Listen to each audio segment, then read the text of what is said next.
Try and leave, get over her nerves and go inside. Honestly, try and leave. I have just as bad a feeling as she does about this. Last time we were all together here, a kid died. We killed him.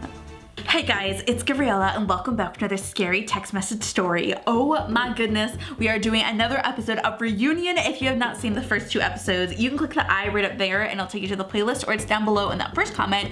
But basically, these mean girls at school were bullying this poor guy because the one girl didn't want him to be prom king, and then so they accidentally poisoned him and he died. And so we're going to the school reunion 10 years later, and then everyone's like trying to hide the fact that we did this, but I have such a bad feeling about this reunion. So let's see what is going to happen. But before we do, if you are new to my channel, welcome. I post awesome videos all throughout the week and we're just one big amazing family here. So if you want to be a part of it, make sure to subscribe. Okay, let's see what's gonna happen. Part 5. Laurel couldn't believe she had taken her day off to drive all the way to New Jersey and meet with the girls. She wasn't acting like herself. Excuse the mess, our maid doesn't come till Monday. The large living room they all followed Melanie into was hardly a mess. Sit down anywhere. She'll be obliged first, carefully taking a seat. Bren plopped down on the couch. Laurel stifled a laugh as she sat down next to her. It's been so long since I've been here. Did you hire a new decorator? But Laurel wasn't listening. She looked around at the photos lining the walls and the hearth. Melanie had children now. There were several photos with them and her husband, George. Laurel had seen the pictures of them online. All of these women, the women she'd grown up with, had families now, except for Bren and her. She couldn't help but wonder if they'd have families, if they'd come forward about what they'd done. Did you hear me? Eartha Laurel! Laurel blinked and focused her eyes on Melanie. Sorry, what did you say? I said Tiffany couldn't make it again, but she had a great idea if you guys are down. Oh Lord, a Tiffany idea? What is it? Do you guys still have your old prom dresses? Laurel's heart froze. She did still have her old prom dress. She hadn't had the heart to throw it away. Her mother had spent so much money on it. I do. I even tried it on when we first got the reunion invites. Even if I had mine, there's no way I'd fit into it. Tiff and I just thought it would be super fun if we all showed up in our old dresses. That's why you had us meet today? You said this was urgent. Well, yeah, there's only a week left until the reunion. What about you, Laurel? Do you still have your dress? She didn't want to tell her the truth. Should Laurel wear her dress to her reunion with her friends, join the others and wear the dress, say she gave it to Goodwill? That is so weird. It's like, why are they trying so hard to recreate this night? Like, I feel like this night should just be left in the past, never to be talked about ever again. So we're just gonna say we gave it to Goodwill. I gave it to Goodwill a long time ago. Melanie looked more frustrated than Laurel thought she'd be at that response. Well, could you and Bren find similar dresses? Tiffany was really excited. Why isn't Tiffany here to argue this herself if it's so important? Because she's sick, Bren, okay? She's really sick. She has cancer. Is that what you wanted to hear? What? Melanie dropped her face in her hands. She didn't want me to tell you. She told me last week. That's why she hasn't been able to see me, to do much at all. Oh gosh, I'm so sorry. She didn't even have the strength to call and tell me. She texted me after she got the results. That's why this reunion is so important to her. The women looked at each other sadly. It did make a lot more sense, but Laurel wished Melanie had just told them from the get-go.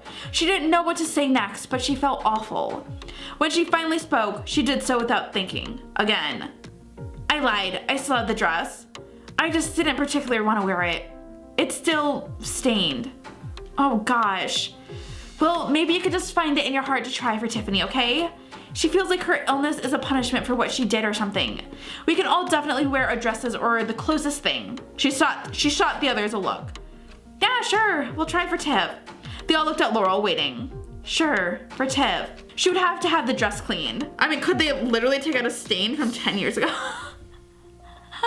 That night, the night was finally there. I still have such a bad feeling about this. You almost done in there? Bren's here. Laurel looked at herself in the mirror one last time. The dress was a little snug, but it still fit. She opened the door. Oh wow, you look amazing. I can't believe that still fits you. How have you not put on weight? Oh, I put on weight, just in my butt. Are you ready to go? As ready as I'll ever be. Laurel followed Bren to the car. Off they went. Thanks for driving, by the way. No worries. I'm glad for a chance to catch up before we're at Tiffany's mercy. I hope she feels well enough to come. It's crazy, she's sick. Bren pulled out of the parking lot. Yeah, I'm surprised she didn't go ahead and post about it. Well, it might still be a bit of a shock. Sure, but she usually posts everything on social media. She always did like the attention. Yeah, instead she just had Melanie tell us everything. out of character if you ask me, but I haven't seen her in ages. Is she telling the truth? Is she really sick? Or is this like just a ploy to get us all to the prom reunion where she has something bigger planned for us all? Laurel nodded, looking out the window. The rest of the drive, they mostly chatted about the good old days.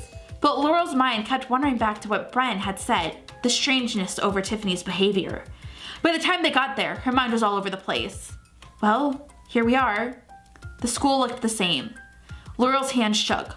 All of a sudden, she felt like she shouldn't be there. She had a strange feeling like something bad was going to happen if she stayed. Laurel wondered if she should leave or stay. She wanted to ask Bren to leave, but she didn't want to bail on her friends. Try and leave, get over her nerves, and go inside. Honestly, try and leave! I have just as bad a feeling as she does about this. Bren, I'm so sorry. Can you take me home? What? Can you take me home? I don't feel comfortable here.